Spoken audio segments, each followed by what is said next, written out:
아니, 이렇게 큰 돈이 왜 해외 계좌로 매달 빠져나가고 있던 거지? 손끝이 마우스에서 얼어붙었고 컴퓨터 화면에 떠오른 숫자들은 그가 20여 년간 믿어왔던 모든 것을 한순간에 무너뜨리고 있었습니다. 스위스 계좌, 마카오 계좌, 싱가포르 계좌. 매달 수억 달러가 빠져나가는 흐름이 마치 살아있는 생명체처럼 화면 위에서 꿈틀거렸고 그 옆에는 핵심 사업 지원금이라는 거짓말이 너무나 당당하게 적혀 있었습니다. 평양중앙은행 지하 3층. 그 누구도 함부로 들어올 수 없는 금고 안에서 강민철은 자신이 발견해서는 안 될 비밀을 발견했고 그 순간 등 뒤에서 들려온 작은 발소리 하나가 그의 심장을 얼어붙게 만들었습니다. 누군가 문 앞에 서 있었습니다. 아니, 어쩌면 이미 오래전부터 거기 서서 자신이 무엇을 보고 있는지 지켜보고 있었는지도 모를 일이었습니다. 그는 왜 이 비밀을 알게 되었을까요? 어떻게 이 순간까지 아무도 모르게 이 정보에 접근할 수 있었을까요? 그리고 이제 이 남자는 어떻게 살아남을 수 있을까요? 이 이야기를 지금부터 들려드리겠습니다. 여유가 되시는 분들은 구독과 좋아요로 이 채널을 응원해 주시면 정말 감사하겠습니다. 그리고 지금 이 사연을 듣고 계시는 지역을 댓글로 남겨주시면 따뜻한 인사를 전해드리겠습니다. 그날 아침은 다른 날과 똑같이 시작되었습니다. 새벽 5시 알람이 울리기 전에 강민철은 이미 눈을 뜨고 있었습니다. 22년 동안 단 한 번도 지각한 적 없는 남자의 습관이었습니다.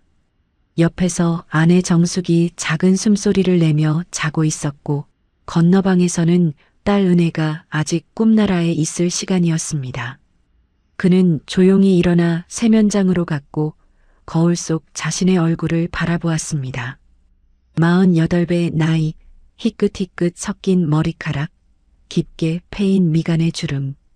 평범한 당 간부의 얼굴이었습니다. 당신 벌써 일어났어요? 정숙이 부스스한 목소리로 물었습니다. 응, 오늘 정기 점검 날이라 일찍 나가야 해. 아침은 먹고 가요. 밥 금방 하게. 괜찮아, 식당에서 먹을게. 그는 인민복을 단정히 입고 현관문을 나섰습니다. 평양의 새벽 공기는 차갑고 고요했습니다. 대동강변을 따라 걸어 버스 정류장으로 향하는 그의 발걸음은 언제나처럼 일정했고 하늘에는 별이 아직 남아 있었습니다. 평범한 하루의 시작. 하지만 이날이 그의 인생을 완전히 바꿀 날이 될 줄은 그도 몰랐습니다. 중앙은행 건물에 도착한 것은 6시 정각이었습니다.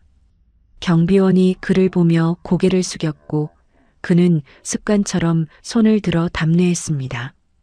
엘리베이터를 타고 지하 3층으로 내려가는 동안 그의 머릿속에는 오늘 해야 할 일들이 정리되어 있었습니다. 금괴 재고 확인, 외화 보관함 점검, 전자장부 검토. 20여 년간 해온 일이었고 그는 이 일을 누구보다 정확하게 해냈다는 자부심이 있었습니다. 금고 문 앞에 섰을 때 그는 잠시 멈춰 심호흡을 했습니다.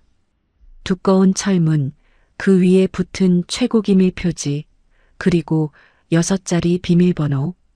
그는 숫자를 누르고 홍채 인식을 했고 쇠가 삐걱거리는 소리와 함께 문이 열렸습니다. 서늘한 공기가 얼굴을 스쳤습니다. 금고 안은 언제나 섭씨 18도로 유지되었고 습도는 40%였습니다. 완벽한 보관 환경이었습니다. 책상 앞에 앉아 컴퓨터를 켰습니다. 화면이 밝아지고 로그인을 하는 동안 그는 보온병에서 옥수수차를 따라 한 모금 마셨습니다. 따뜻한 차가 목을 타고 내려가며 몸을 깨웠습니다. 그리고 평소처럼 금괴 재고 화면을 열었고 외화 보관 현황을 확인했습니다. 모든 게 정상이었습니다. 문제는 그 다음이었습니다. 전자장부를 검토하던 중 화면 한쪽에 이상한 알림창이 떴습니다. 시스템 점검으로 인한 일시적 접근 권한 확대. 이런 메시지는 처음 보는 것이었습니다. 그는 잠시 망설였습니다. 하지만 직업적 본능이 손을 움직이게 했습니다. 평소라면 절대 열 수 없는 특수계좌 메뉴를 클릭했고 놀랍게도 화면이 열렸습니다. 최고 위층 전용 계좌. 접근조차 금지된 영역이었습니다. 처음에는 단순한 호기심이었습니다. 도대체 이 계좌들에는 무엇이 들어있을까? 하지만 화면에 나타난 숫자들을 보는 순간 그의 호흡이 멈췄습니다. 수십 개의 해외 계좌 목록, 스위스 은행, 마카오 상업은행, 싱가포르 개발은행, 그리고 그 옆에 적힌 잔액.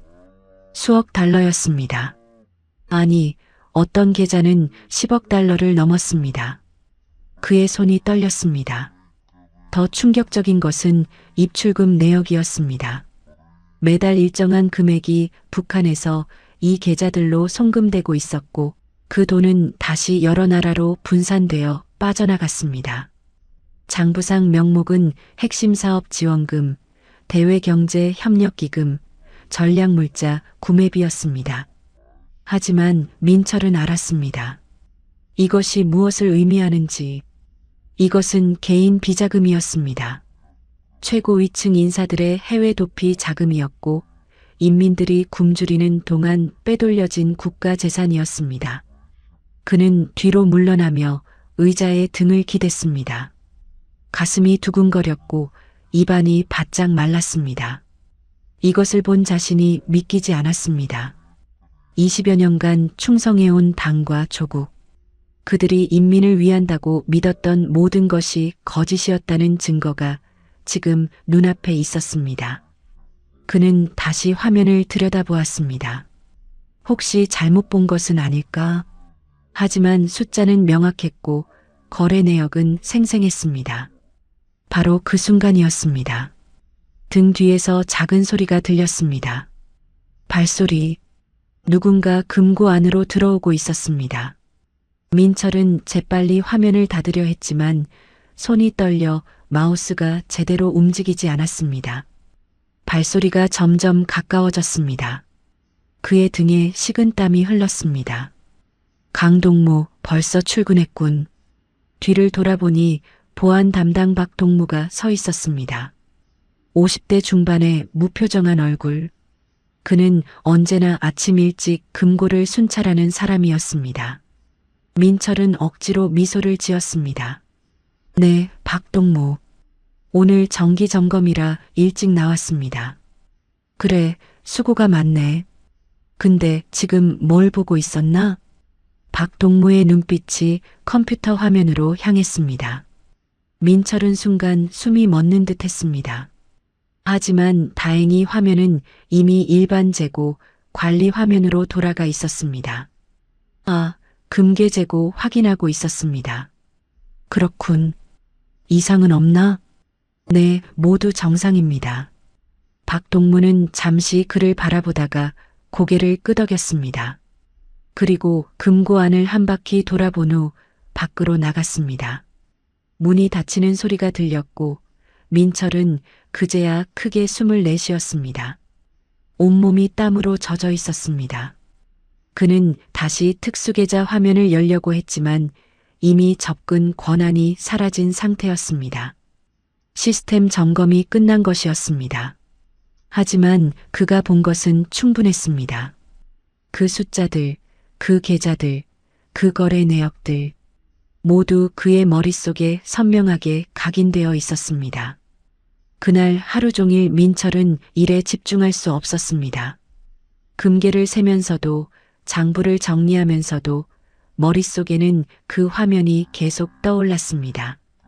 퇴근 시간이 되어 금고 문을 잠그고 나오는데 다리에 힘이 없었습니다. 그는 자신이 무언가 엄청난 것을 알아버렸다는 사실을 깨달았고 동시에 그것이 얼마나 위험한 일인지도 알았습니다. 집으로 돌아가는 버스 안에서 그는 창밖을 바라보았습니다. 평양의 저녁거리, 퇴근하는 인민들, 장을 보고 돌아가는 안악들, 모두 평범한 일상을 살아가고 있었습니다. 하지만 그들은 몰랐습니다. 자신들이 굶주리는 동안 누군가는 수십억 달러를 해외에 숨겨두고 있다는 사실을. 민철은 주먹을 꽉 쥐었습니다. 이것이 과연 옳은 일일까? 자신이 본 것을 그냥 모른 척해야 할까? 현관문을 열고 들어서자 저녁 냄새가 났습니다. 정숙이 부엌에서 왔어요? 하고 반갑게 맞아주었고 은혜가 달려와 아빠 하며 안겼습니다. 평범한 일상. 하지만 민철의 마음속에는 이미 균열이 생기기 시작했습니다. 그날 밤 그는 잠들 수 없었습니다. 천장을 바라보며 눈을 감았다 떴다를 반복하는 동안 옆에서는 정숙의 고른 숨소리가 들렸고 창밖에서는 바람이 나뭇가지를 흔드는 소리가 희미하게 새어 들어왔습니다. 그의 머릿속에는 오늘 본 화면이 계속 재생되었고 그 숫자들이 마치 살아있는 뱀처럼 꿈틀거리며 자신을 조여왔습니다. 수억 달러, 수십억 달러. 인민들이 배급을 받지 못해 굶주리는 동안 누군가는 스위스 은행에 그 돈을 쌓아두고 있었다는 사실이 가슴을 짓눌렀습니다. 새벽 4시가 넘어서야 그는 겨우 눈을 붙일 수 있었지만 알람이 울리기 전에 다시 깼습니다. 거울 속 자신의 얼굴은 어제보다 더 초췌해 보였고 눈 밑에는 검은 그림자가 드리워져 있었습니다. 정숙이 걱정스러운 눈으로 물었습니다.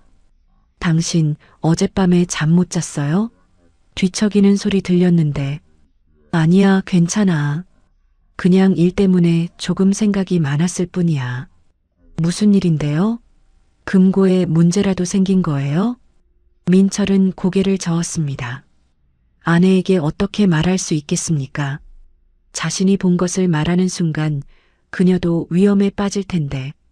그는 억지로 미소를 지으며 대답했습니다. 아무것도 아니야. 그냥 정기점검 보고서 작성 때문에 머리가 복잡했어. 하지만 정숙은 남편의 거짓말을 알아챘습니다. 20년을 함께 산 아내였으니까요. 그녀는 더 묻지 않았지만 눈빛에는 걱정이 가득했습니다.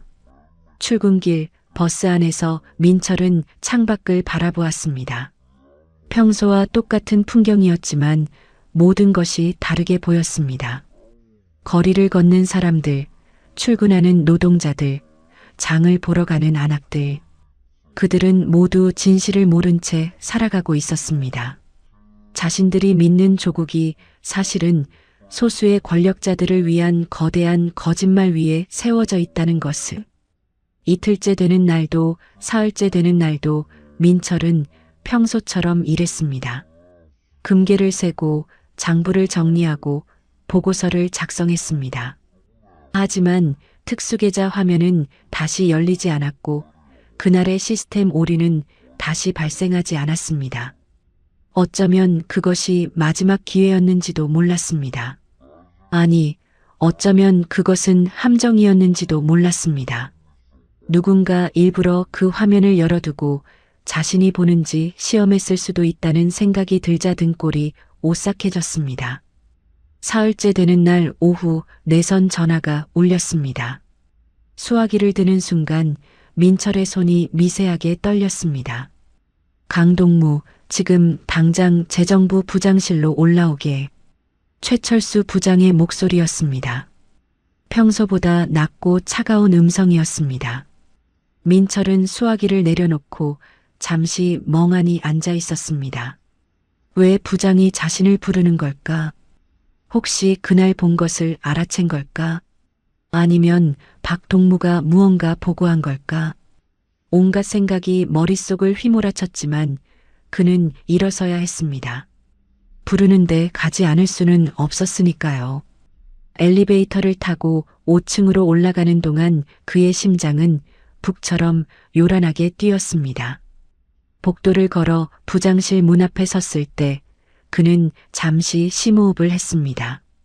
노크를 하고 문을 열자 담배 연기가 자욱한 방 안에 최철수 부장이 앉아 있었습니다. 들어오게. 민철은 조심스럽게 들어가 문을 닫았습니다. 최철수는 60 가까운 나이에도 불구하고 눈빛만큼은 날카로웠고 그 눈이 지금 민철을 꿰뚫어 보고 있었습니다. 김일성 초상화가 걸린 벽, 붉은 깃발이 놓인 책상, 그리고 재떨이에 가득 찬 담배꽁초. 부장은 담배 한 개비를 더 꺼내 불을 붙이고는 천천히 연기를 내뿜었습니다. 앉게. 민철은 부장 앞 의자에 앉았습니다. 등받이에 기대지 않고 허리를 곧게 펴고 앉았습니다. 강동무, 자네 우리 은행에서 일한 지 몇 년이나 됐나? 22년입니다. 부장 동무. 22년. 긴 세월이지. 그동안 한 번도 사고 없이 충실하게 일해왔어. 당에서도 자네를 믿고 있고. 최철수는 재떨이에 담배를 툭툭 털었습니다. 제가 떨어지는 모습을 보며 민철은 자신의 운명도 저렇게 떨어질지도 모른다는 생각이 들었습니다. 그런데 말이야, 요즘 자네 일하는 모습이 조금 달라졌다는 얘기를 들었네. 민철의 등에 식은땀이 배어나왔습니다. 달라졌다니요? 금고 점검이 너무 꼼꼼해졌다고 하더군. 평소에도 꼼꼼했지만 요 며칠은 특히 더 그렇다고. 혹시 뭔가 이상한 거라도 발견했나? 그 질문이 민철의 가슴을 찔렀습니다. 그는 최대한 침착하게 대답했습니다. 아닙니다. 다만 정기 점검 시즌이라 평소보다 더 신경 쓴 것뿐입니다. 최철수는 민철을 한참 동안 말없이 바라보았습니다. 그 시선이 마치 엑스레이처럼 자신의 속을 들여다보는 것 같아. 민철은 눈을 마주치는 것이 힘들었지만 고개를 돌릴 수 없었습니다. 고개를 돌리는 순간 의심받을 테니까요. 그래. 자네가 그렇다면 그런 거겠지. 하지만 명심하게 강동무.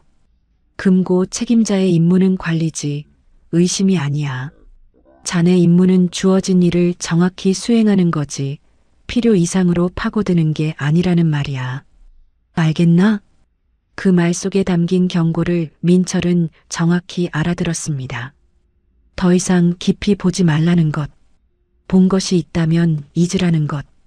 그리고 만약 잊지 않는다면 어떻게 될지도 암시하고 있었습니다.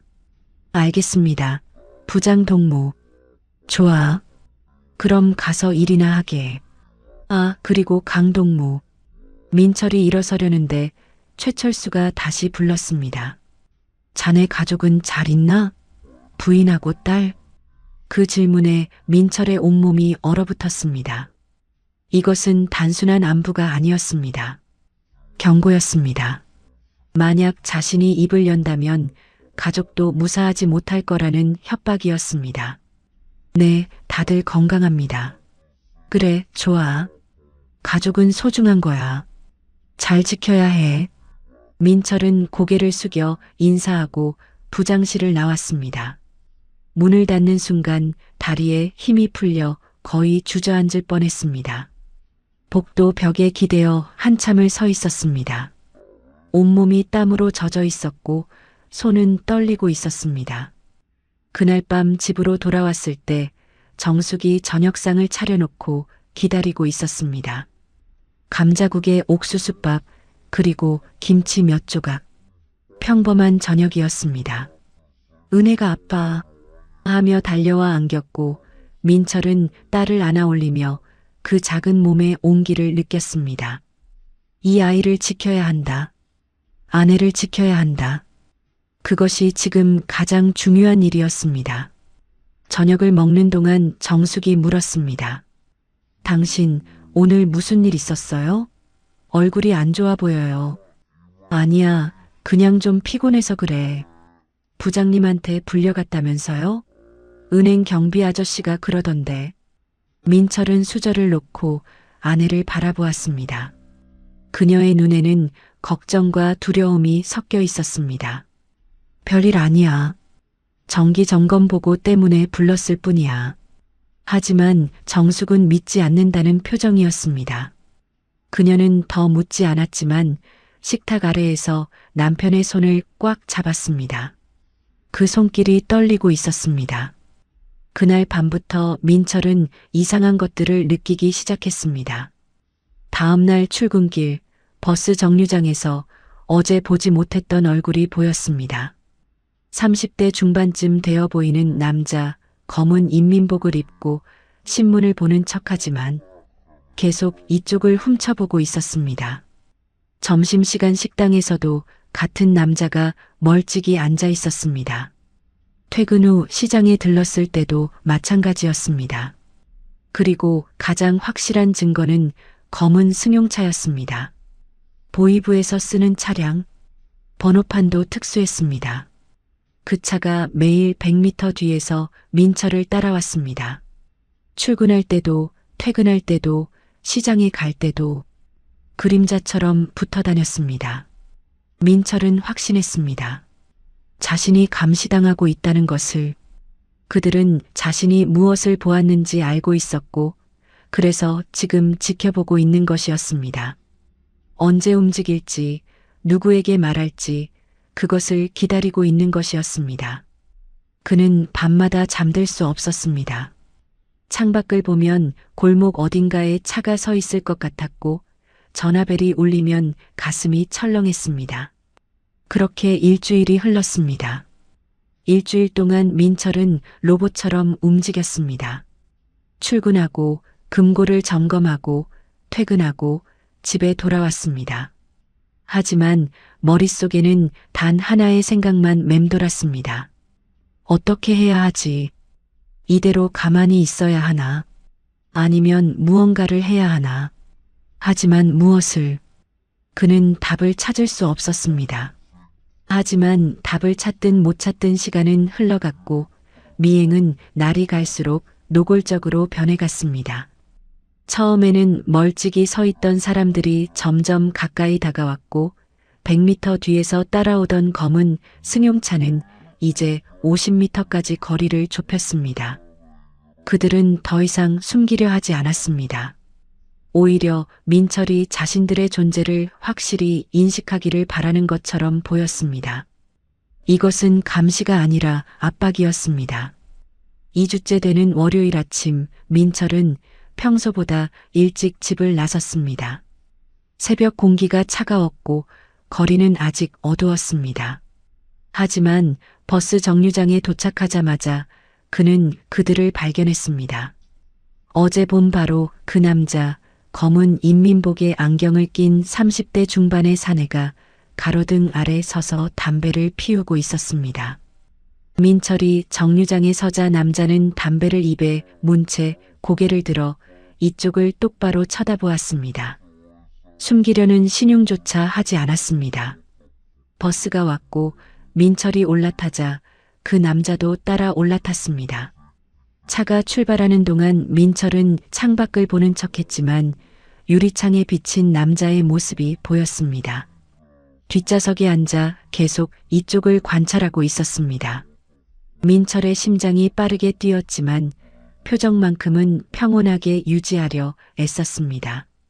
아무것도 모르는 척, 아무것도 신경 쓰지 않는 척. 은행에 도착해 엘리베이터를 타려는데 복도 끝에서 또 다른 남자가 서 있었습니다. 40대쯤 되어 보이는 건장한 체격의 사내. 민철이 지나가자 그는 한 발짝 앞으로 나서며 길을 막았습니다. 강동무 출근하시는군요. 민철은 걸음을 멈췄습니다. 이 남자는 은행 직원이 아니었습니다. 누구십니까? 아, 저는 보안 점검차 나온 사람입니다. 요즘 국가 기밀 보안이 강화되어서 말이죠. 강동무도 알다시피 금고 관리는 아주 중요한 업무 아닙니까? 남자의 말투는 정중했지만 눈빛은 차갑고 날카로웠습니다. 민철은 고개를 끄덕였습니다. 그렇습니다. 저도 항상 조심하고 있습니다. 좋습니다. 앞으로도 계속 조심하시길 바랍니다. 특히 불필요한 것들에 관심 갖지 마시고요. 그 말이 끝나자 남자는 비켜섰고 민철은 엘리베이터에 올라탔습니다. 문이 닫히는 순간 다리에 힘이 풀렸습니다. 그들은 이제 대놓고 경고하고 있었습니다. 더 이상 모르는 척할 수 없는 상황이었습니다. 점심시간 식당에 갔을 때도 마찬가지였습니다. 평소 자주 가던 국수집인데 오늘따라 낯선 얼굴들이 많았습니다. 구석 테이블에 앉은 두 남자, 창가에 홀로 앉은 여자, 입구 근처에 서 있는 청년. 모두 민철을 힐끔힐끔 쳐다보고 있었습니다. 그는 국수를 주문했지만 목구멍으로 넘어가지 않았습니다. 억지로 몇 숟가락 먹고 나와야 했습니다. 오후 업무를 보는 동안에도 집중할 수 없었습니다. 금고 안에서 혼자 있을 때조차 감시받는 기분이 들었고 혹시 CCTV에 숨겨진 마이크가 있는 건 아닐까 하는 생각에 사로잡혔습니다. 장부를 정리하다가 문득 고개를 들면 복도에 누군가 서 있는 것 같았고 뒤돌아보면 아무도 없었습니다. 신경이 날카로워지고 있었습니다. 퇴근 시간이 되어 건물을 나서자 검은 승용차가 바로 앞에 서 있었습니다. 이제는 100m도 아니고 50m도 아니었습니다. 바로 눈앞이었습니다. 차 안에는 2명의 남자가 앉아 있었고 그중 한 명이 창문을 내리고 민철을 똑바로 쳐다보았습니다. 안경을 낀 남자였습니다. 아침에 버스에서 봤던 바로 그 사람. 민철은 그들을 외면하고 걸었습니다. 하지만 차가 천천히 옆에서 따라왔습니다. 걸음을 빨리 해도 차는 그 속도에 맞춰 움직였습니다. 사람들이 오가는 거리였지만 아무도 이상하게 여기지 않았습니다. 보이부 차량 앞에서 누가 감히 뭐라고 하겠습니까? 버스 정류장에 도착했을 때 차는 멈춰 섰습니다. 민철이 버스를 기다리는 동안 차 안의 남자들은 계속 그를 관찰했습니다. 마치 동물원 우리 속 동물을 보듯이. 버스가 와서 올라타자 그제야 차는 떠났습니다. 하지만 민철은 알았습니다. 이것이 끝이 아니라는 것을. 그날 저녁 민철은 시장에 들렀습니다. 정수기 감자가 떨어졌다고 해서 좀 사오려고 했습니다. 평소 거래하던 아주머니의 좌판 앞에 섰을 때 아주머니는 이상한 표정으로 그를 바라보았습니다. 강동무, 요즘 무슨 일 있습니까? 무슨 말씀이십니까? 아니, 아까부터 낯선 사람들이 동무 주변을 서성이고 있어서 말이죠. 혹시 동무 무슨 문제라도 있습니까? 민철은 주변을 둘러보았습니다. 과일 좌판 뒤, 생선 가게 앞, 옷 파는 곳 근처. 곳곳에 낯선 얼굴들이 있었고 모두 이쪽을 보고 있었습니다. 그의 등에 식은땀이 흘렀습니다. 아무 일도 없습니다. 감자 2kg만 주십시오. 돈을 주고 감자를 받아들고 시장을 빠져나왔습니다. 하지만 그 사람들은 계속 따라왔습니다. 골목을 돌아도 지름길로 가도 뒤에서 발소리가 들렸습니다. 한 명이 아니라 여러 명이었습니다. 그들은 더 이상 숨지 않았습니다. 집 근처 골목에 접어들었을 때 민철은 잠시 걸음을 멈추고 뒤를 돌아보았습니다. 3명의 남자가 10m 뒤에 서 있었습니다. 그들도 멈춰 섰습니다. 민철이 다시 걷자 그들도 따라왔습니다. 이것은 분명한 메시지였습니다. 우리는 너를 지켜보고 있다. 언제든 손을 쓸 수 있다. 조심하라. 바로 그때였습니다.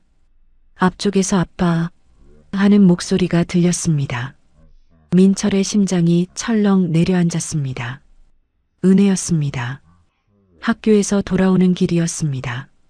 12살 딸이 가방을 메고 달려오고 있었습니다. 은혜야, 거기서. 민철이 다급하게 소리쳤지만 은혜는 아빠에게 달려왔습니다. 민철은 재빨리 딸을 안아 뒤로 돌렸습니다. 뒤를 따라오던 남자들을 딸에게 보이고 싶지 않았습니다. 하지만 너무 늦었습니다. 은혜도 그들을 봤습니다. 아빠, 저 아저씨들은 누구예요? 아무도 아니야. 그냥 지나가는 사람들이야. 민철은 딸의 손을 꽉 잡고 집 쪽으로 걸었습니다. 뒤에서 발소리가 따라왔습니다. 골목 모퉁이를 돌려는 순간 검은 승용차가 앞에서 나타나 길을 막았습니다. 차가 멈춰섰고 운전석 창문이 내려갔습니다. 안경을 낀 남자가 앉아 있었습니다. 남자는 민철을 똑바로 쳐다보았습니다. 그리고 은혜를 받습니다. 그 시선이 딸의 얼굴 위를 천천히 훑고 지나갔습니다. 민철은 본능적으로 은혜를 자신의 몸 뒤로 숨겼습니다. 아빠, 무서워요. 은혜가 작은 목소리로 말했습니다. 민철은 딸의 어깨를 꽉 껴안았습니다. 남자는 아무 말도 하지 않았습니다. 그저 차가운 눈빛으로 두 사람을 바라보다가 창문을 올리고 천천히 차를 몰아 떠났습니다. 뒤에서 따라오던 남자들도 하나씩 사라졌습니다. 골목에는 민철과 은혜만 남았습니다. 아빠, 저 사람들 누구예요? 왜 우리를 따라왔어요? 은혜의 목소리가 떨리고 있었습니다. 민철은 무릎을 굽혀 딸과 눈높이를 맞추고 말했습니다. 은혜야, 아무 일도 아니야. 걱정하지 마. 아빠가 다 해결할게. 하지만 딸의 눈에는 눈물이 맺혀 있었습니다. 12살 아이도 느낄 수 있었습니다. 무언가 잘못되고 있다는 것을. 그날 밤 은혜를 재운 후 민철은 정숙과 마주 앉았습니다. 정숙은 이미 모든 것을 알고 있다는 표정이었습니다. 당신, 도대체 무슨 일이에요? 민철은 한참을 침묵하다가 입을 열었습니다. 여보, 우리 큰일 났어. 무슨 소리예요? 내가 봐서는 안 될 걸 봤어. 은행 금고에서. 정숙의 얼굴이 하얗게 질렸습니다. 그녀는 남편이 무엇을 말하려는지 알았습니다. 그래서 저 사람들이 당신을 감시하는 거예요? 민철은 고개를 끄덕였습니다. 정숙은 두 손으로 얼굴을 감쌌습니다. 어떡해요, 당신. 우리 어떡해요. 나도 몰라. 하지만 한 가지는 확실해. 시간이 얼마 남지 않았어. 그날 밤 민철은 결심했습니다. 가만히 앉아 죽음을 기다릴 수는 없다고. 무언가를 해야 한다고. 그리고 그 첫걸음은 증거를 확보하는 것이었습니다. USB를 구해야 했습니다. 하지만 북한에서 USB를 구한다는 것은 생각보다 어려운 일이었습니다. 국가에서 통제하는 물품이었고 함부로 사고 팔 수 없었으며 특히 은행 직원이 USB를 산다는 것은 그 자체로 의심을 살 수 있는 행동이었습니다. 민철은 며칠을 고민했습니다. 어디서 어떻게 구해야 할까? 누구에게 부탁해야 할까? 하지만 신뢰할 수 있는 사람이 없었습니다. 이 나라에서는 친구도, 동료도, 심지어 가족조차 믿을 수 없었으니까요. 결국 민철은 시장에 갔습니다. 평양의 통일거리 시장, 그곳에는 중국에서 밀수입된 물건들을 파는 좌판들이 있었습니다. 물론 불법이었지만 암암리에 거래가 이루어졌습니다. 민철은 가장 구석진 곳에 있는 전자제품 장사꾼을 찾아갔습니다. 60대 노인이 낡은 천막 아래 앉아 중국산 손전등과 배터리를 팔고 있었습니다. 동무, USB 있습니까? 노인은 민철을 위아래로 훑어보았습니다. 은행 간부복을 입은 사내. 의심스러운 눈빛이었습니다. USB요? 그런 건 여기 없습니다. 알고 있습니다. 하지만 구할 수 있다는 것도 알고 있습니다. 노인은 한참을 민철을 쳐다보다가 작은 목소리로 물었습니다. 얼마나 필요합니까? 작은 것 하나면 됩니다. 용량은 상관없습니다. 200위안입니다. 평범한 노동자의 한 달 월급에 맞먹는 돈이었습니다. 하지만 민철은 주머니에서 돈을 꺼냈습니다.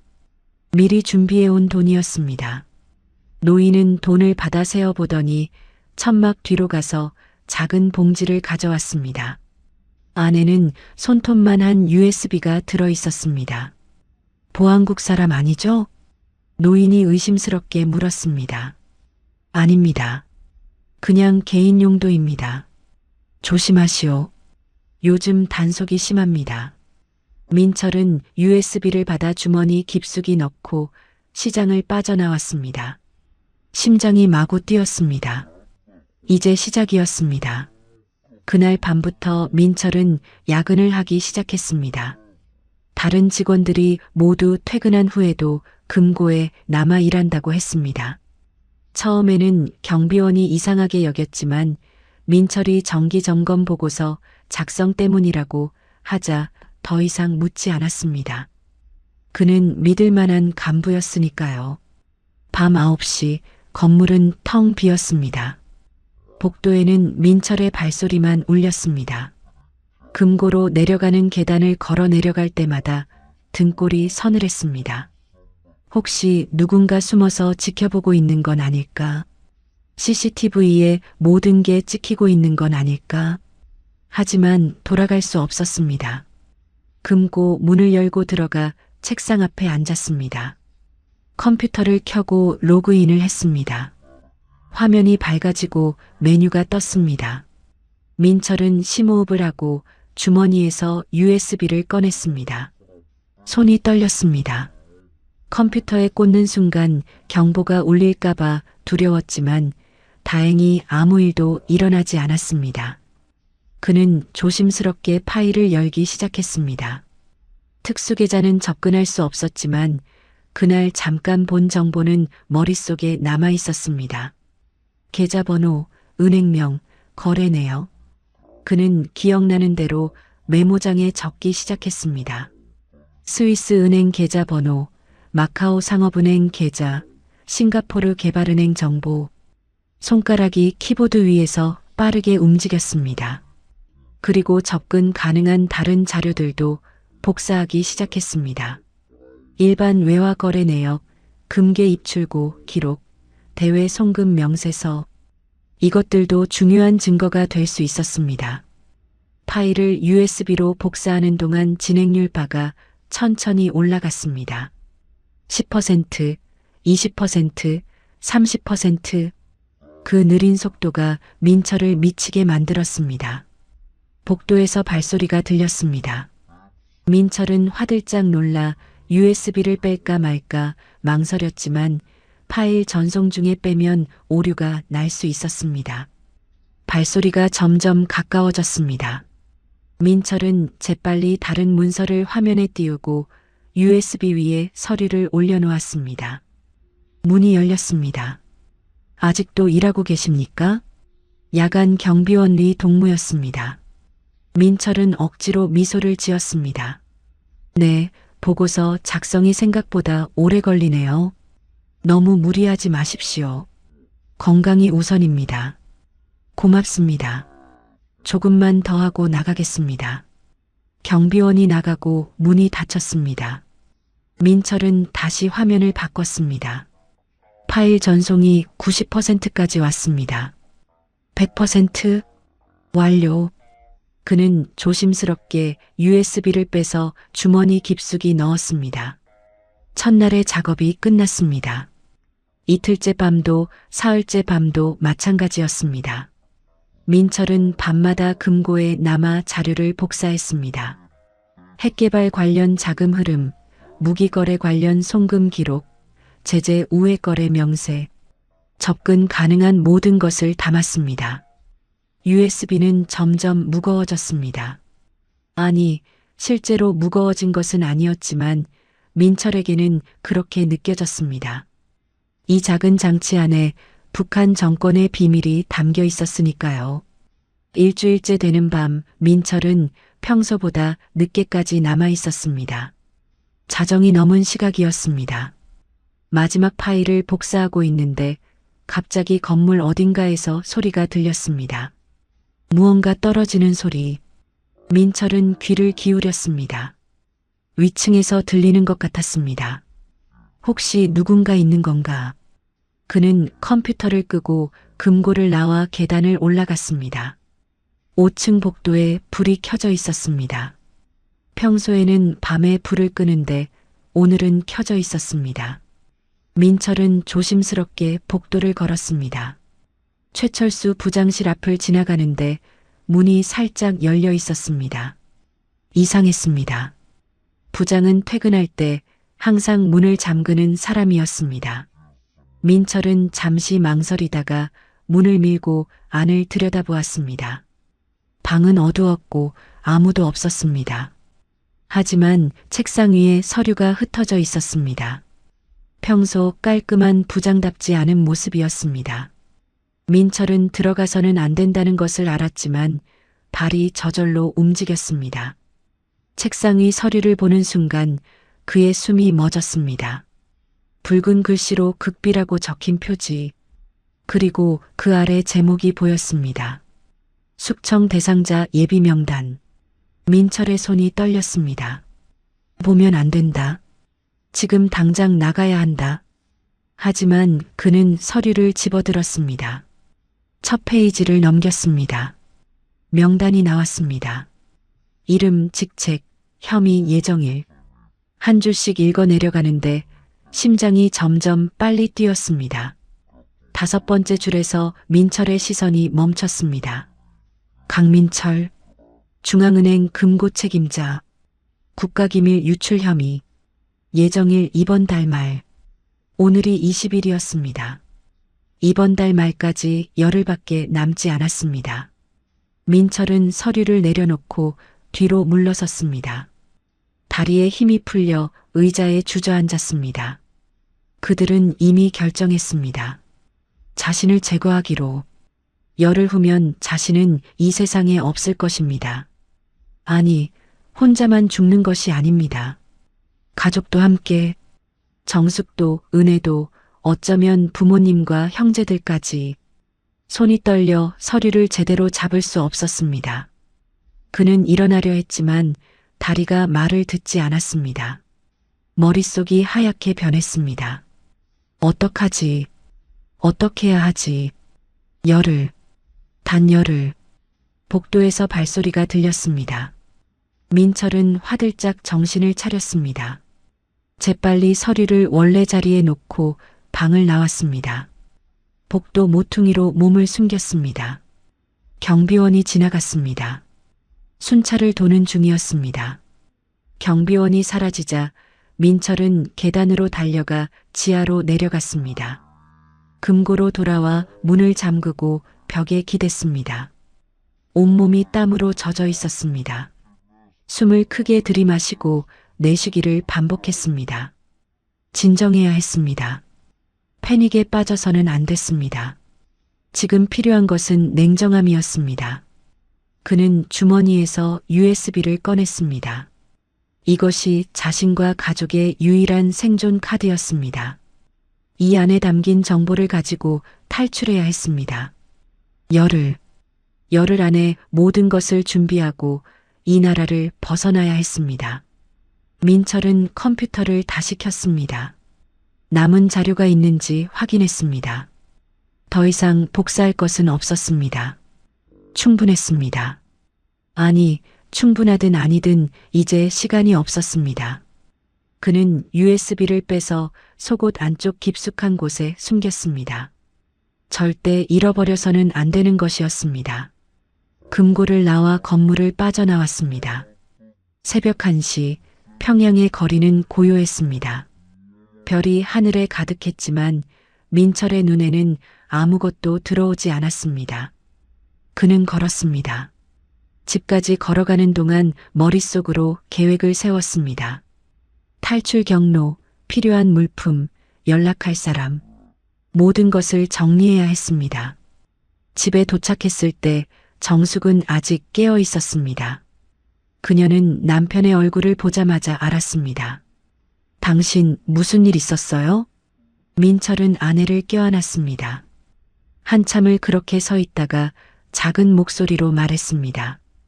여보, 우리 강을 건너야 해. 정숙의 얼굴이 순식간에 하얗게 질렸습니다. 그녀는 남편의 팔을 밀쳐내고 한 발짝 뒤로 물러섰습니다. 강을 건넌다는 말의 의미를 모를 리 없었습니다. 두만강을 건너 중국으로 그리고 한국으로 가겠다는 것. 이 나라를 버리겠다는 것, 반역자가 되겠다는 것. 당신 미쳤어요? 지금 무슨 소리 하는 거예요? 정숙의 목소리가 떨렸습니다. 민철은 아내의 손을 잡으려 했지만 그녀는 뿌리쳤습니다. 조용히 해요. 은혜 깨면 어떡해요? 민철이 작은 목소리로 말했습니다. 정숙은 두 손으로 입을 막고 숨을 몰아쉬었습니다. 민철은 아내를 부엌으로 데려가 문을 닫았습니다. 그리고 지난 일주일간 있었던 모든 것을 털어놓기 시작했습니다. 금고에서 본 특수계좌 이야기부터 시작했습니다. 수십억 달러가 해외로 빠져나간다는 것, 그것이 최고 위층의 개인 비자금이라는 것. 정숙은 말없이 들었습니다. 그리고 보이부의 미행 이야기, 최철수 부장의 경고, 오늘 밤 본 숙청 명단. 자신의 이름이 거기 적혀 있었다는 것. 열흘 후면 끝이라는 것. 안 돼요. 절대 안 돼요. 정숙이 고개를 저었습니다. 눈에는 눈물이 고였습니다. 여보, 다른 방법이 없어. 여기 남으면 우리 다 죽어.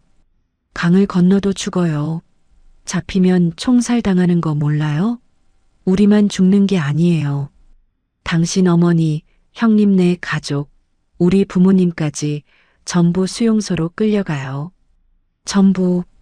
정숙의 목소리가 점점 커졌습니다. 민철은 재빨리 그녀의 입을 막았습니다. 알아. 다 알아. 하지만 여기 남아도 마찬가지야. 내가 숙청되면 가족들도 어차피 수용소로 가. 차이가 뭐가 있어? 적어도 우리라도 살아야 하지 않겠어? 정숙은 남편의 손을 떼어내고 벽에 기댔습니다. 온몸이 후들거렸습니다. 그녀는 20년을 이 땅에서 살아왔습니다. 평범한 노동자의 딸로 태어나 은행 간부와 결혼해 딸을 낳고 평범하게 살아왔습니다. 행복하지도 불행하지도 않은 삶이었지만 그것으로 충분했습니다. 그런데 지금 남편은 그 모든 것을 버리고 목숨을 걸라고 하고 있었습니다. 은혜는요? 우리 딸은 어떡하고요? 은혜도 데려가야지. 당연히 12살짜리 애를 그 추운 강물에 넣으라고요? 총알이 날아다니는데요? 정숙의 목소리가 격해졌습니다. 민철은 아내를 끌어안았습니다. 그녀는 저항했지만 민철은 놓지 않았습니다. 여보, 나도 무서워. 나도 두려워. 하지만 은혜 미래를 생각해봐. 이 나라에 남아서 무슨 미래가 있겠어? 아버지가 반역자로 몰린 집안의 딸이 무슨 미래가 있겠어? 학교도 못 가고 직장도 못 구하고 수용소에서 평생을 살게 될 텐데. 정숙이 울기 시작했습니다. 소리 없이 눈물을 흘렸습니다. 민철도 울었습니다. 두 사람은 부엌 바닥에 주저앉아 한참을 그렇게 울었습니다. 한참 후 정숙이 물었습니다. 언제요? 사흘 후. 금은밤. 사흘이요? 너무 빨라요. 더 기다릴 수 없어. 숙청 예정일이 이번 달 말이야. 최대한 빨리 움직여야 해. 정숙은 눈물을 닦으며 일어났습니다. 그녀는 창밖을 바라보았습니다. 평양의 밤, 어둠 속에서 몇몇 건물의 불빛만 보였습니다. 이곳이 그녀가 태어나고 자란 곳이었습니다. 어머니 무덤이 있는 곳이었습니다. 모든 추억이 담긴 곳이었습니다. 부모님은 어떻게요? 작별 인사도 못하고 가는 거예요? 민철은 고개를 숙였습니다. 가장 가슴 아픈 부분이었습니다. 인사하면 안 돼. 부모님이 알면 막으실 거야. 그리고 혹시라도 들키면 부모님도 위험해져. 당신 어머니는 70이 넘으셨어요. 우리가 떠나면 충격으로 돌아가실지도 몰라요. 알아. 하지만 어쩔 수 없어. 우리가 성공하면 나중에라도 소식을 전할 수 있어. 하지만 여기 남으면 우리 모두 죽어. 정숙은 한참을 서 있다가 방으로 갔습니다. 자는 은혜를 내려다보았습니다. 딸은 인형을 안고 편안하게 자고 있었습니다. 12살 아직 어린아이였습니다. 이 아이를 죽음의 강물에 데려간다는 것, 총알이 날아다니는 곳으로 데려간다는 것. 정숙은 딸의 이마에 손을 얹었습니다. 따뜻한 체온이 느껴졌습니다. 민철이 뒤에서 조용히 말했습니다. 은혜한테는 내가 말할게. 내일 저녁에. 다음 날 저녁, 세 식구는 저녁 식사 후 거실에 모여 앉았습니다. 은혜는 아버지와 어머니의 심각한 표정을 보며 긴장했습니다. 은혜야. 민철이 딸을 마주보며 말했습니다. 아빠가 너한테 중요한 얘기를 해야 할 것 같구나. 무슨 얘기인데요, 아빠? 우리 가족이 여행을 떠나야 할 것 같아. 아주 먼 여행. 은혜의 눈이 반짝였습니다. 여행이요? 어디로요? 아주 먼 곳이야. 그런데 이 여행은 조금 특별해. 아무한테도 말하면 안 되고 가방도 싸면 안 돼. 그냥 아빠 엄마 말만 잘 들으면 돼. 은혜는 고개를 갸우뚱했습니다. 뭔가 이상했습니다. 여행인데 가방을 싸면 안 된다니. 아무한테도 말하면 안 된다니. 아빠, 우리 어디 가는 거예요? 왜 비밀이에요? 민철은 딸의 손을 잡았습니다. 은혜야, 아빠를 믿니? 네. 그럼 아빠가 하는 대로만 해. 알았지? 며칠 후에 밤에 출발할 거야. 그때 조용히 나와야 해. 소리 내면 안 돼. 알겠니? 은혜는 무언가 잘못되고 있다는 것을 느꼈습니다. 하지만 아버지의 눈빛이 너무 진지해서 고개를 끄덕일 수밖에 없었습니다. 네, 아빠. 그날 밤부터 민철은 준비를 시작했습니다. 돈을 모았습니다. 집 안 곳곳에 숨겨둔 외화를 꺼냈습니다. 중국 위안화, 미국 달러. 불법으로 모아둔 돈이었지만 이럴 때 쓰라고 모은 것이었습니다. 정숙은 옷을 여러 겹 준비했습니다. 겨울이 다가오고 있었고 강물은 차가울 것이었습니다. 은혜 것도 준비했습니다. 이틀째 되는 날 민철은 조선족 브로커에게 연락했습니다. 은행에서 알게 된 사람이었습니다. 불법 환전을 도와준 적이 있었고 그때 명함을 받았었습니다. 평양 외곽의 공중전화에서 그 번호로 전화를 걸었습니다. 여보세요? 저 강민철입니다. 기억하십니까? 전화 너머로 잠시 침묵이 흘렀습니다. 아, 은행분. 무슨 일이십니까? 강을 건너야 합니다. 도와주실 수 있습니까? 또다시 침묵. 이번에는 더 길었습니다. 일행이 몇 명입니까? 3명입니다. 저하고 아내, 딸. 돈은 얼마나 있습니까? 중국 돈 5천 위안, 미국 돈 1,000달러. 함경북도 온성까지 올 수 있습니까? 갈 수 있습니다. 그럼 모레밤 11시에 온성군 남양 노동자구 뒤편 폐공장으로 오십시오. 거기서 만납시다. 전화가 끊어졌습니다. 민철은 수화기를 내려놓고 한참을 서 있었습니다. 이제 돌아갈 수 없었습니다. 길이 정해졌습니다. 집으로 돌아와 정숙에게 말했습니다. 모레밤이야. 모레밤 10시에 집을 나서야 해. 정숙은 고개를 끄덕였습니다. 그녀의 얼굴에는 체념이 서려 있었습니다. 짐은 최소한만 챙겨요. 옷 몇 벌하고 은혜 인형 하나. 그것만. 알았어요. 그날 밤 민철은 USB를 다시 확인했습니다. 속옷 안쪽에 꿰매 넣었습니다. 절대 잃어버려서는 안 되는 것이었습니다. 이것이 목숨을 건 대가였고 새로운 삶의 열쇠였습니다. 정숙은 은혜를 재우고 나와 남편 옆에 앉았습니다. 두 사람은 말없이 창밖을 바라보았습니다. 평양의 밤은 고요했습니다. 후회 안 해요? 정숙이 물었습니다.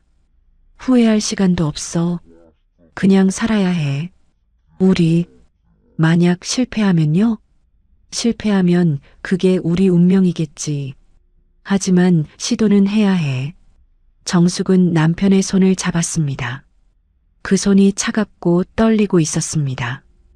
하지만 놓지 않았습니다. 모레면 모든 것이 시작될 것이었습니다. 하지만 운명은 예정보다 빨리 찾아왔습니다. 탈출 예정일 전날 밤 민철은 평소보다 늦게까지 은행에 남았습니다. 마지막으로 확인해야 할 것들이 있었습니다. 금고 열쇠를 반납해야 했고 자신의 책상을 정리해야 했으며 혹시라도 의심받을 만한 흔적이 없는지 살펴봐야 했습니다. 내일이면 이곳에 다시는 오지 않을 것이었으니까요. 밤 10시 건물은 거의 비어 있었습니다. 야간 경비원 리 동무만 1층에서 순찰을 돌고 있었습니다. 민철은 금고로 내려가 문을 열었습니다. 서늘한 공기가 얼굴을 스쳤습니다. 22년간 매일 열었던 이 문을 이제 마지막으로 여는 것이었습니다. 감회가 새로웠지만 그럴 시간이 없었습니다. 책상 앞에 앉아 서랍을 하나씩 열어보았습니다. 개인 물건은 없었습니다. 애초에 개인적인 것을 가져온 적이 없었으니까요. 업무 서류만 가득했습니다. 장부, 보고서, 재고 목록. 그는 서류들을 넘겨보다가 문득 생각이 들었습니다. 혹시 놓친 자료가 있지 않을까? USB에 담지 못한 중요한 정보가 있지 않을까? 컴퓨터를 켰습니다. 마지막으로 한 번만 더 확인하고 싶었습니다. 로그인을 하고 파일을 열었습니다. 외화 거래 내역을 다시 살펴보았습니다. 지난 1년간의 기록이 나왔습니다. 그 중에서 이상한 거래 패턴을 발견했습니다. 매달 15일마다 일정한 금액이 기술 협력비라는 명목으로 해외로 송금되고 있었습니다. 금액이 작지 않았습니다. 매번 100만 달러 이상이었습니다. 민철은 주머니에서 USB를 꺼냈습니다. 속옷 안쪽에 꿰맨 천을 뜯어내고 USB를 빼냈습니다. 컴퓨터에 꽂고 파일을 복사하기 시작했습니다. 진행률 바가 천천히 올라갔습니다. 10%, 20%. 민철은 시계를 보았습니다. 11시 40분. 자정 전에는 나가야 했습니다. 30%, 40%. 시간이 너무 느리게 갔습니다. 민철은 손가락으로 책상을 두드렸습니다. 빨리, 더 빨리. 50%가 되었을 때 복도에서 소리가 들렸습니다. 발소리가 아니었습니다. 뭔가 다른 소리였습니다. 엘리베이터가 움직이는 소리. 누군가 내려오고 있었습니다. 민철은 긴장했습니다. 이 시간에 누가 내려올까? 경비원일까? 아니면 그는 재빨리 화면을 다른 문서로 바꿨습니다. 하지만 USB는 아직 꽂혀 있었습니다. 60%까지 왔습니다. 발소리가 점점 가까워졌습니다. 복도를 걷는 소리. 한 명이 아니었습니다. 여러 명이었습니다. 민철의 심장이 미친 듯이 뛰었습니다. 손에 땀이 났습니다. 70%. 빨리 제발. 발소리가 금고 문 앞에서 멈췄습니다. 누군가 손잡이를 잡았습니다. 80%. 민철은 마우스를 움켜쥐었습니다. 문이 열리기 시작했습니다. 90%. 그 순간이었습니다. 삐. 건물 전체를 뒤흔드는 경보음이 울려 퍼졌습니다. 비상벨이었습니다. 빨간 경광등이 회전하기 시작했고 복도에서 고함 소리가 들렸습니다. 100%. 완료. 민철은 재빨리 USB를 뽑아 주머니에 넣었습니다. 화면을 껐습니다. 문이 벌컥 열렸습니다. 거기 누구냐? 보이부 요원이었습니다. 검은 제복을 입은 남자 셋이 총을 든 채 들어왔습니다. 민철은 의자에서 일어났습니다. 저 금고 책임자 강민철입니다. 이 시간에 여기서 뭐 하는 거냐? 보고서 작성하고 있었습니다. 3층 금고 봉쇄, 모든 출입구 차단. 복도에서 다른 요원이 무전기에 대고 소리쳤습니다. 건물이 순식간에 아수라장이 되었습니다. 경보음, 발소리, 고함 소리. 민철은 상황을 파악했습니다. 그들이 왔습니다. 예정보다 이틀 빨리 그들은 자신을 잡으러 왔습니다. 강민철 동무, 우리와 함께 가시죠. 요원 중 하나가 다가왔습니다. 민철의 뇌가 빠르게 돌아갔습니다. 지금 잡히면 끝입니다. 가족도 끝입니다. 모든 것이 끝입니다. 도망쳐야 합니다. 지금 당장. 알겠습니다. 컴퓨터만 끄고 가겠습니다.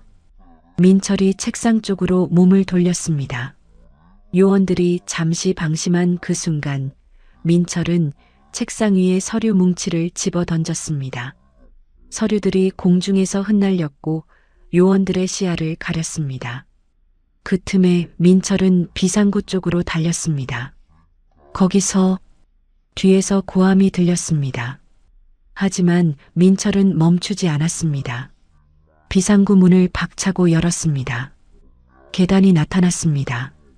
아래로 내려가는 계단, 지하 주차장으로 연결되는 길이었습니다. 민철은 계단을 뛰어 내려갔습니다. 한 번에 3개씩 내려갔습니다. 뒤에서 추격하는 발소리가 들렸습니다. 잡아라. 놓치지 마. 요원들이 쫓아왔습니다. 민철은 숨이 턱까지 차올랐지만 멈출 수 없었습니다. 지하 4층, 5층, 마침내 주차장 문이 보였습니다. 문을 열고 나가자 어둡고 텅 빈 주차장이 펼쳐졌습니다. 몇 대의 차량만 주차되어 있었습니다. 민철은 기둥 사이로 몸을 숨기며 출구 쪽으로 달렸습니다.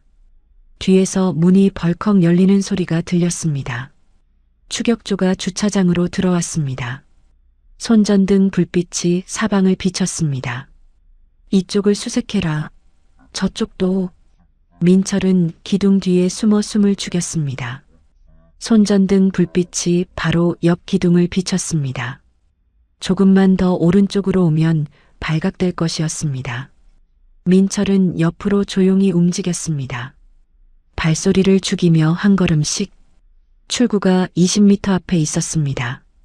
저기다. 누군가 소리쳤습니다. 들켰습니다. 민철은 더 이상 숨지 않고 전력으로 달렸습니다.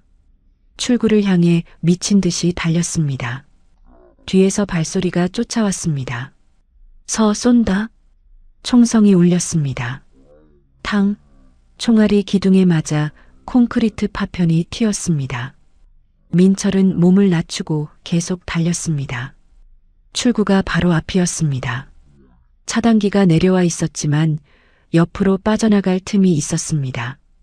민철은 차단기 옆으로 몸을 던졌습니다. 바깥으로 나왔습니다. 새벽 2시 평양의 거리는 고요했습니다.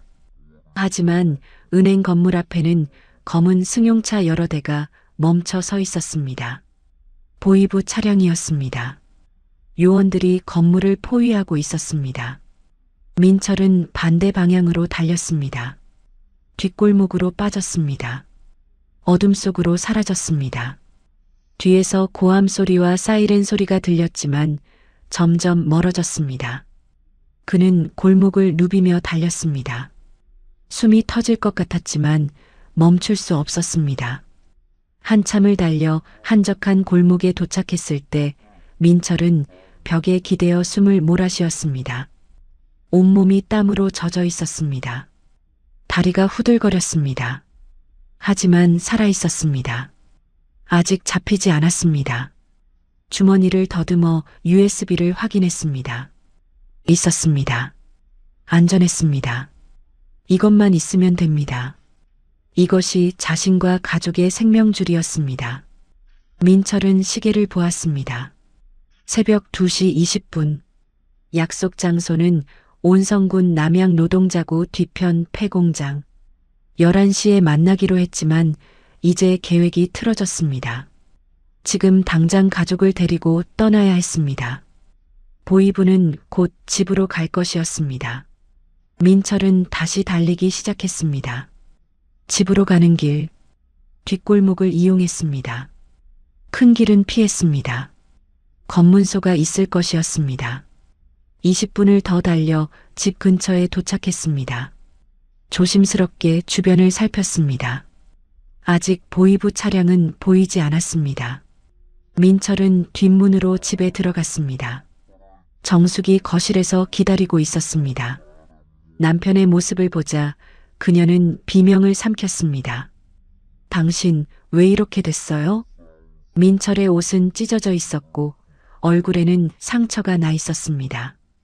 주차장에서 기둥에 부딪혔을 때 생긴 상처였습니다. 들켰어. 은행에서 들켰어. 지금 당장 가야 해. 정숙의 얼굴이 하얗게 질렸습니다. 지금이요? 모레 밤이 아니었어요? 계획이 틀어졌어. 보이부가 왔어. 나를 잡으러 왔다고. 지금 안 떠나면 우리 다 죽어. 정숙은 떨리는 손으로 은혜 방으로 갔습니다. 자고 있는 딸을 깨웠습니다. 은혜야, 일어나. 지금 가야 해. 은혜는 졸린 눈을 비비며 일어났습니다. 엄마, 지금 몇 시예요? 조용히 해. 아무 소리 내지 마. 빨리 옷 입어. 세 사람은 서둘러 준비했습니다. 옷을 여러 겹 입었습니다. 가방은 챙기지 않았습니다. 눈에 띌 수 있었습니다. 민철은 주머니에 돈을 넣었습니다. 위안화와 달러, 그리고 USB, 가장 중요한 것. 갈 준비됐어? 민철이 물었습니다.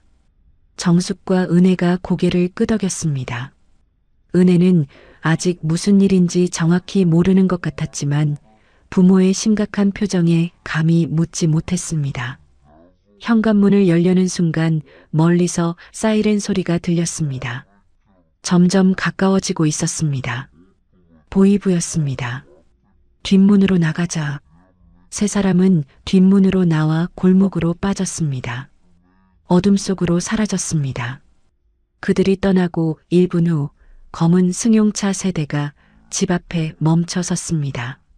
하지만 민철과 정숙과 은혜는 이미 어둠 속으로 사라진 뒤였습니다. 골목을 누비고 뒷길을 따라 걸었습니다. 은혜는 아버지 손을 꽉 잡고 숨을 죽이며 걸었습니다. 엄마는 뒤에서 주변을 살피며 따라왔습니다.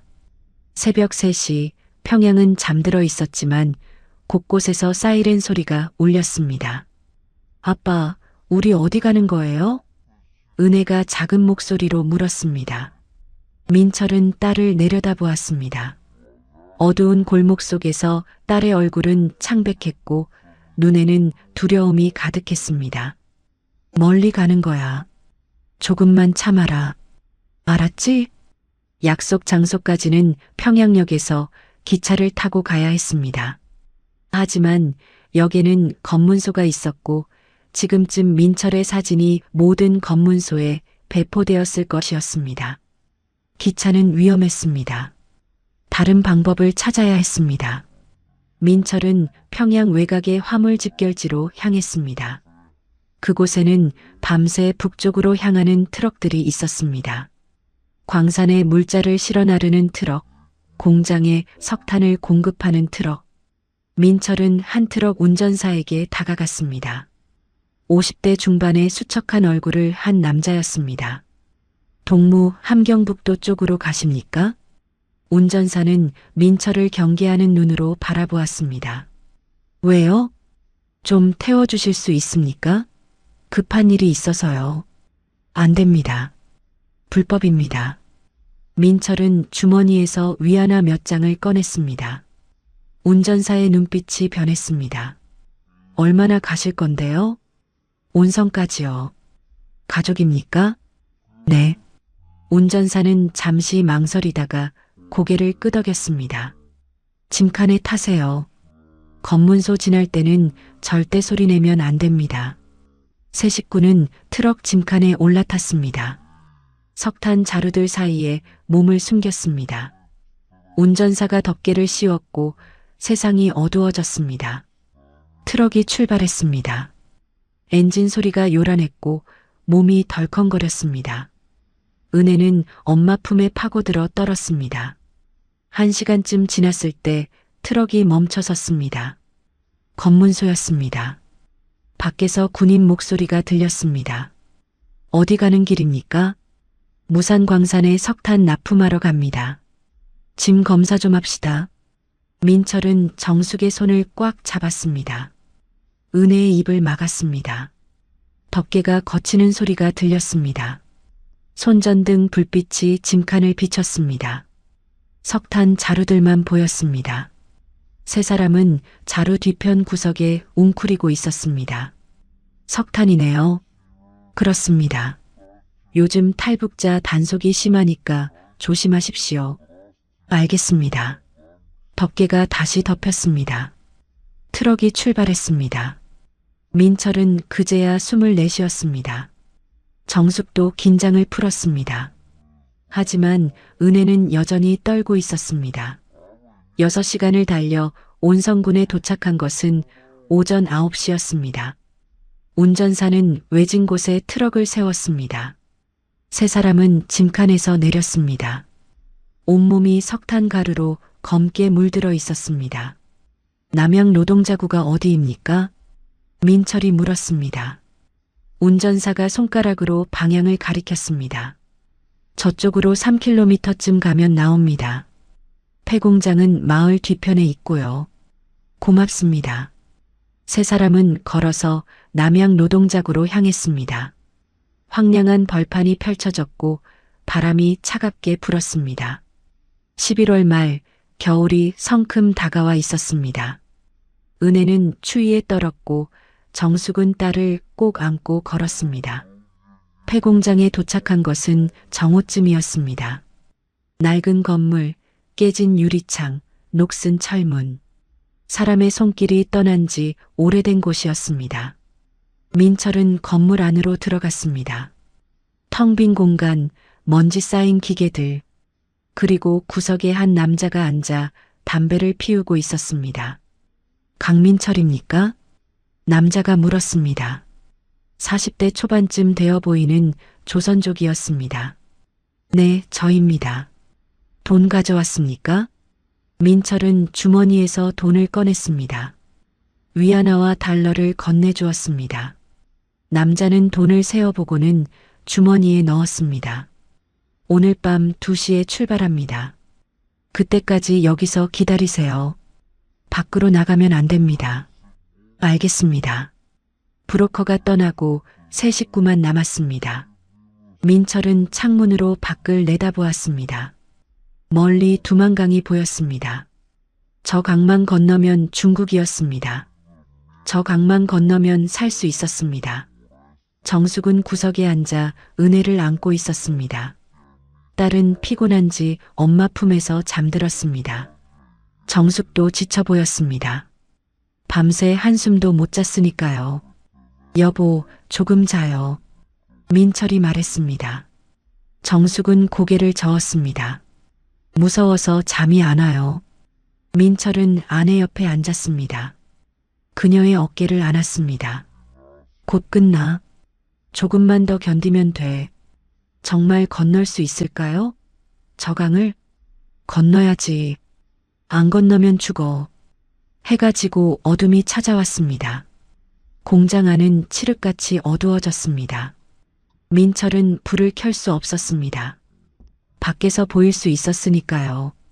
그들은 어둠 속에서 조용히 앉아 시간을 보냈습니다.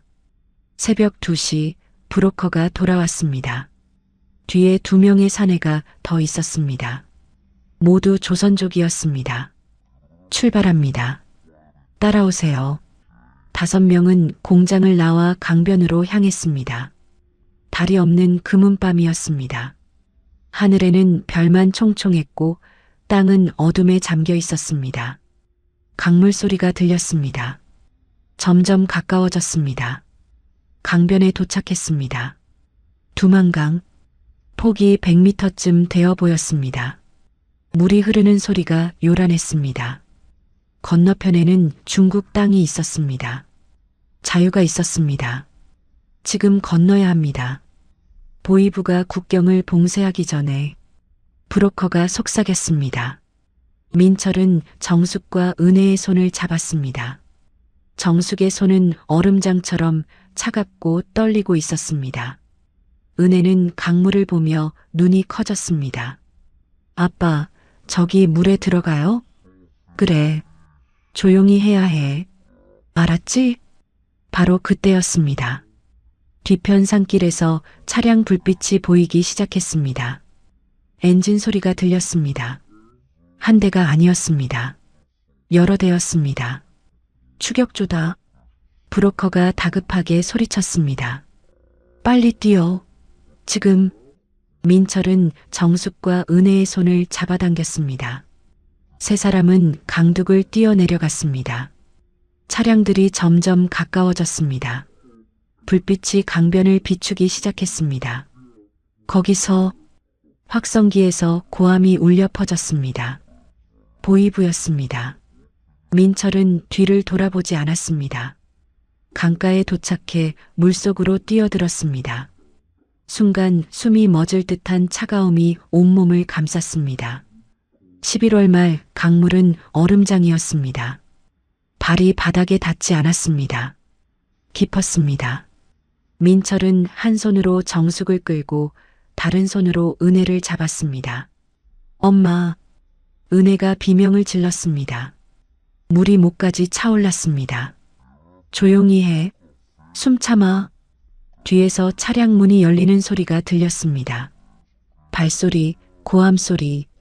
거기서 쏜다. 탕. 총성이 울렸습니다. 총알이 물보라를 일으키며 바로 옆을 스쳤습니다. 민철은 정신없이 강을 헤엄쳐 건넜습니다. 정숙도 필사적으로 헤엄쳤습니다. 은혜는 아버지 손을 놓지 않으려고 발버둥쳤습니다. 탕탕탕. 총알이 계속 날아왔습니다. 물보라가 사방에서 튀었습니다. 민철의 귀 옆으로 총알이 지나갔습니다. 머리카락을 스치고 지나간 것입니다. 조금만 더 옆으로 왔으면 머리에 맞았을 것입니다. 빨리, 더 빨리. 민철이 소리쳤습니다. 강 중간쯤 왔을 때 정숙이 비명을 질렀습니다. 으악! 어깨에 무언가 스친 것입니다. 뜨거운 통증이 퍼졌습니다. 총알이 어깨를 스쳤습니다. 피가 흘러나와 강물에 번졌습니다. 여보, 민철이 다급하게 소리쳤습니다. 정숙의 얼굴이 하얗게 질려갔습니다. 통증에 의식이 흐려지고 있었습니다. 정신 차려. 조금만 더. 민철은 이를 악물고 아내를 끌었습니다. 절대 놓을 수 없었습니다. 은혜도 끌었습니다. 팔에 힘이 빠져갔지만 멈출 수 없었습니다. 뒤에서는 계속 총성이 울렸습니다. 총알이 빗발쳤습니다. 강물은 생각보다 빨랐습니다. 물살에 떠내려가지 않으려고 필사적으로 헤엄쳤습니다. 발이 바닥에 닿지 않았습니다. 숨이 턱까지 찼습니다. 온몸이 얼어붙었습니다. 마침내 중국 쪽 강변이 가까워졌습니다. 발이 바닥에 닿기 시작했습니다.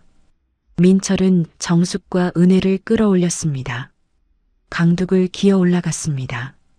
뒤에서는 여전히 총성이 울렸지만 이제 총알이 닿지 않았습니다. 사거리 밖으로 나온 것입니다. 강변에 쓰러졌습니다. 세 사람 모두 거의 죽음 직전이었습니다. 민철은 거친 숨을 몰아쉬며 하늘을 올려다보았습니다. 별들이 빙글빙글 돌았습니다. 귓속에서는 맥박 소리만 쿵쿵 울렸고 온몸이 얼음장처럼 차가웠습니다. 옆에서 은혜가 기침을 하며 물을 토해냈습니다. 살아있었습니다. 딸이 살아있었습니다. 은혜야, 괜찮니? 민철이 몸을 일으켜 딸에게 다가갔습니다. 은혜는 고개를 끄덕였습니다. 온몸이 떨리고 있었지만 다친 곳은 없어 보였습니다. 민철은 정숙 쪽으로 고개를 돌렸습니다. 아내는 강변에 엎드려 움직이지 않았습니다. 여보, 민철이 다급하게 아내에게 달려갔습니다. 정숙을 뒤집어 눕혔습니다. 그녀의 얼굴은 달빛 아래에서도 알 수 있을 만큼 창백했습니다. 입술은 파랗게 질려 있었고 눈은 반쯤 감겨 있었습니다. 그리고 어깨에서 피가 흘러나오고 있었습니다. 옷이 피로 흠뻑 젖어 있었습니다. 여보, 정신 차려. 나야 나. 민철은 아내의 뺨을 가볍게 두드렸습니다. 정숙이 희미하게 눈을 떴습니다.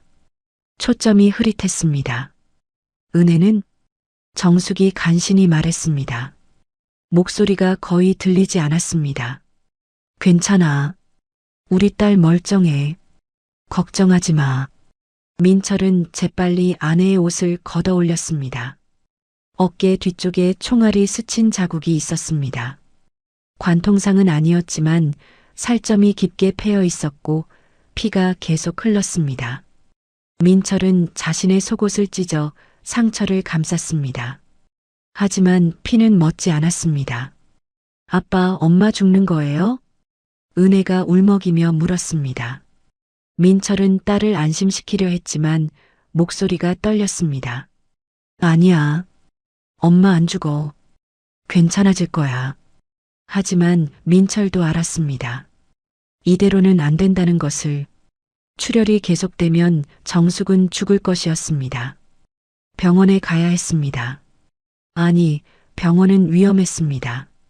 신분증이 없는 탈북자를 받아주지 않을 것이고 신고당할 수도 있었습니다. 브로커를 찾아야 했습니다. 마침 숲을 사이에서 불빛이 보였습니다. 차량이 다가오고 있었습니다. 민철은 긴장했습니다. 중국 공안일까? 아니면 차가 멈춰 섰고 브로커가 내렸습니다. 함께 온 두 사내도 뒤따라 내렸습니다. 빨리 태워. 중국 공안도 곧 올 거야. 브로커가 소리쳤습니다. 민철은 정숙을 안아 올렸습니다. 아내의 몸은 축 늘어졌습니다.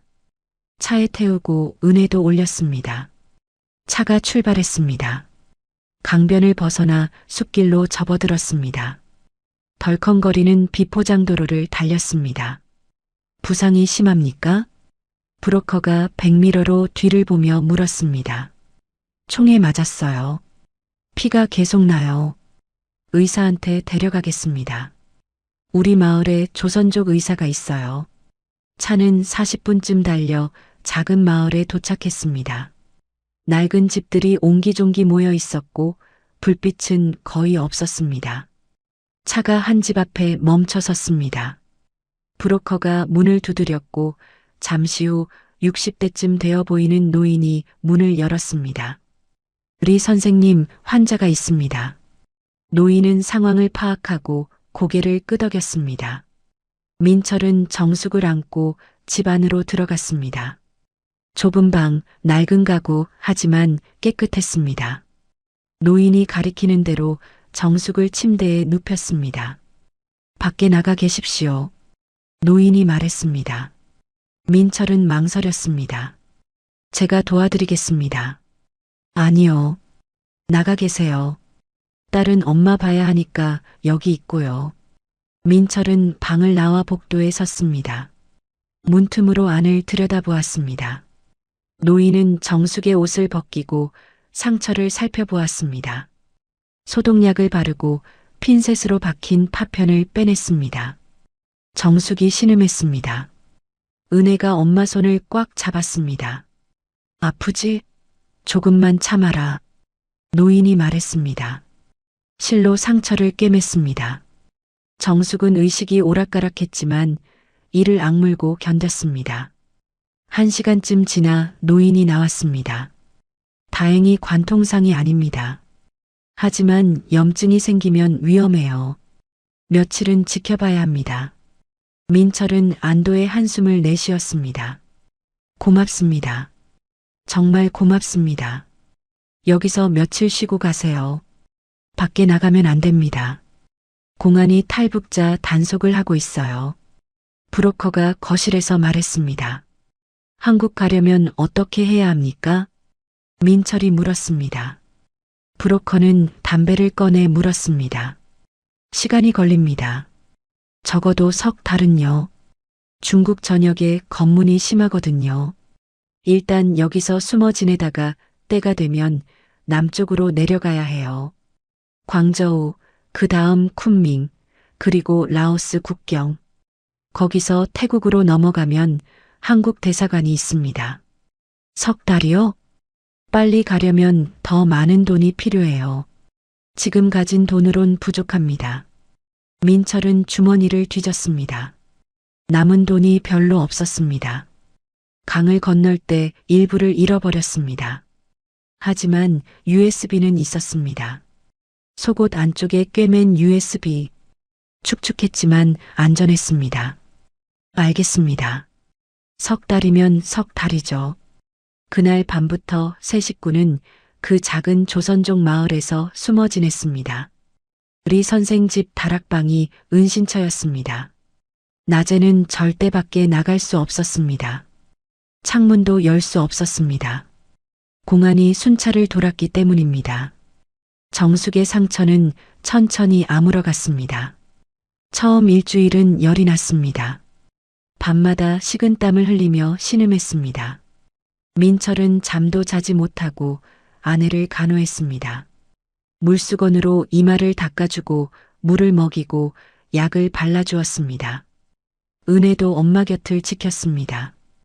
2주째 되자 열이 내렸습니다. 정숙이 눈을 뜨고 미소를 지었습니다. 우리 살았네요. 그래, 살았어. 민철이 아내의 손을 잡았습니다. 그 손은 여전히 약했지만 따뜻했습니다. 은혜는 어디 있어요? 아래층에서 리 선생님하고 중국어 배우고 있어. 중국어요? 그래.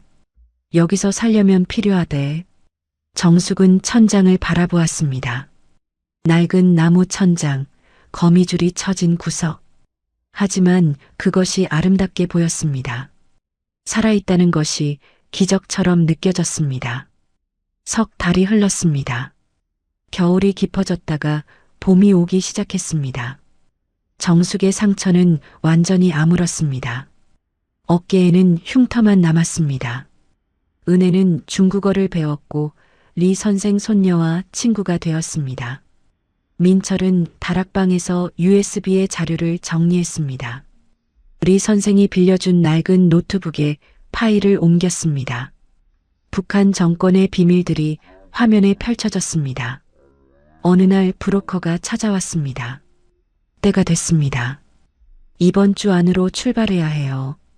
어디로 갑니까? 먼저 광저우로 갑니다. 거기서 한 달 숨어 있다가 쿤밍으로 가고 그 다음 라오스 국경을 넘어요. 전부 6,000km 길입니다. 돈은요? 리 선생님이 좀 빌려주시기로 했어요. 한국 가면 갚으면 된대요. 민철은 고개를 숙였습니다. 이 낯선 땅에서 만난 사람들의 선의. 그것이 자신들을 살렸습니다. 선생님께 어떻게 보답해야 할지 모르겠습니다. 살아서 한국 가는 게 보답이에요. 우리 동포들 다 그렇게 사는 겁니다. 리 선생이 말했습니다. 출발 전날 밤 민철은 가족과 함께 다락방에 앉아 있었습니다. 정숙이 은혜의 머리를 빗겨주고 있었습니다. 평범한 일상 같은 순간이었지만 그것이 얼마나 소중한지 이제 알았습니다. 아빠, 한국 가면 학교 다닐 수 있어요? 은혜가 물었습니다. 그럼 학교도 가고 친구도 사귀고 하고 싶은 거 다 할 수 있어. 저 가수가 되고 싶어요. 은혜의 눈이 반짝였습니다. 민철은 딸을 안았습니다. 그래, 뭐든지 되라. 이제는 자유니까. 다음 날 새벽 세 식구는 트럭에 올라탔습니다. 리 선생과 작별 인사를 했습니다. 노인은 음식을 꾸러미에 싸서 건네주었습니다. 조심해서 가세요. 한국 가면 연락 주고요. 꼭 그러겠습니다. 트럭이 출발했습니다. 작은 마을이 점점 멀어졌습니다. 민철은 뒤를 돌아보았습니다. 리 선생이 손을 흔들고 있었습니다. 민철도 손을 흔들었습니다. 고마웠습니다. 정말 고마웠습니다. 긴 여정이 시작되었습니다. 하지만 끝은 보였습니다. 저 멀리 희망이 기다리고 있었습니다. 석 달이 흘렀습니다. 광저우, 쿤밍, 라오스 국경, 태국. 민철 가족은 6,000km를 이동했습니다. 트럭 짐칸에 숨고 정글을 헤치고 강을 건넜습니다. 은혜는 더 이상 무섭다고 울지 않았습니다. 강해졌습니다. 방콕 한국 대사관 앞에 섰을 때 민철은 그 자리에 주저앉았습니다. 태극기가 바람에 펄럭이고 있었습니다.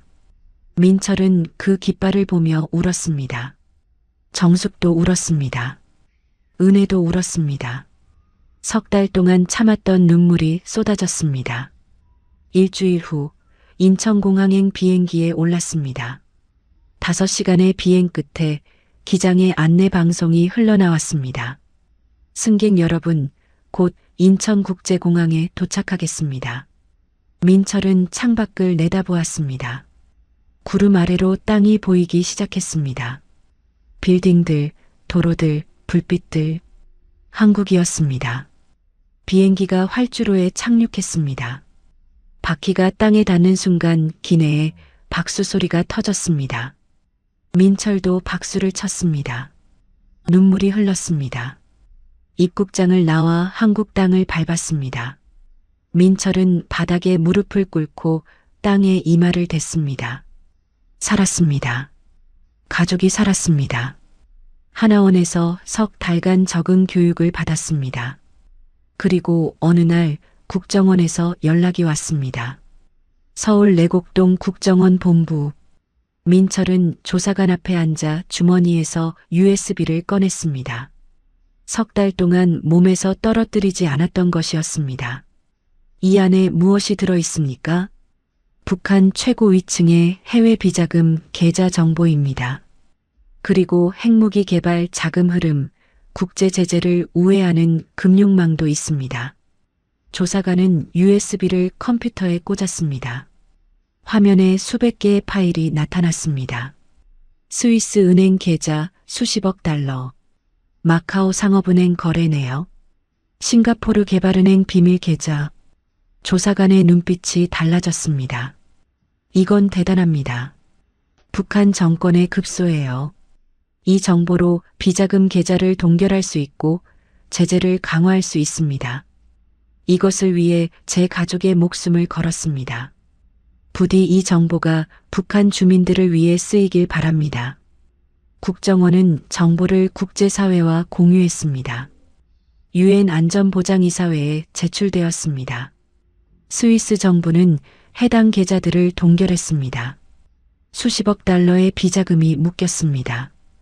북한에 대한 금융 제재가 한층 더 강화되었습니다. 1년이 흘렀습니다. 봄이었습니다. 민철은 한강변을 걷고 있었습니다. 옆에는 정숙과 은혜가 함께였습니다. 정숙의 어깨에는 총상 흉터가 남아 있었지만 얼굴에는 평온함이 돌아와 있었습니다. 은혜는 한국 학교에 완전히 적응했고 친구들과 웃고 떠들었습니다. 아빠, 저기 봐요. 벚꽃이에요. 은혜가 강변의 벚나무를 가리켰습니다. 하얀 꽃잎들이 바람에 날려 공중에서 춤을 췄습니다. 민철은 딸의 손을 잡고 벚꽃나무 아래로 걸어갔습니다. 정숙이 손을 뻗어 날리는 꽃잎을 잡았습니다. 여보, 우리 정말 살았네요. 그래, 살았어. 하지만 민철의 마음 한편은 여전히 무거웠습니다. 평양에 남겨진 어머니, 형, 형수, 조카들 모두 수용소로 끌려갔다는 소식을 들었습니다. 자신 때문이었습니다. 당신 또 그 생각하는 거죠? 정숙이 남편의 표정을 읽었습니다. 어쩔 수 없어. 그분들 생각하면 가슴이 찢어져. 당신 잘못이 아니에요. 당신은 살기 위해 선택했을 뿐이에요. 그리고 그 선택으로 우리 딸도 살았고 북한의 진실도 세상에 알려졌어요. 강 건너편으로 새들이 날아갔습니다. 국경도 철조망도 없는 하늘이었습니다. 민철은 하늘을 올려다보았습니다. 자유롭게 나는 새들. 북한에서는 느낄 수 없던 것이었습니다. 은혜야. 민철이 딸을 불렀습니다. 이 나라에서 하고 싶은 거 다 하면서 살아. 누구도 너를 막을 수 없어. 알았지? 네, 아빠. 저 열심히 살게요. 아빠랑 엄마가 목숨 걸고 여기까지 왔잖아요. 민철은 딸을 안았습니다. 두만강을 건넌 아이였으니까요. 총성 속에서 살아남은 아이였으니까요. 그날 저녁 뉴스가 북한 소식을 전했습니다. 민철이 제공한 정보로 30억 달러가 넘는 비자금이 동결되었고 북한의 불법 자금 거래망이 큰 타격을 입었다고 했습니다. 민철은 화면을 바라보았습니다. 자신이 한 일의 결과였습니다. 전화벨이 울렸습니다. 국정원 조사관이었습니다. 선생님이 제공한 정보로 유엔이 북한에 대한 추가 제재안을 통과시켰습니다. 민철은 창밖을 바라보았습니다. 서울의 야경이 반짝였습니다. 수많은 불빛들, 그 불빛 하나하나가 자유롭게 사는 사람들의 삶이었습니다. 자유는 공짜가 아니었어. 민철이 중얼거렸습니다. 맞아요. 하지만 그만한 가치가 있었어요.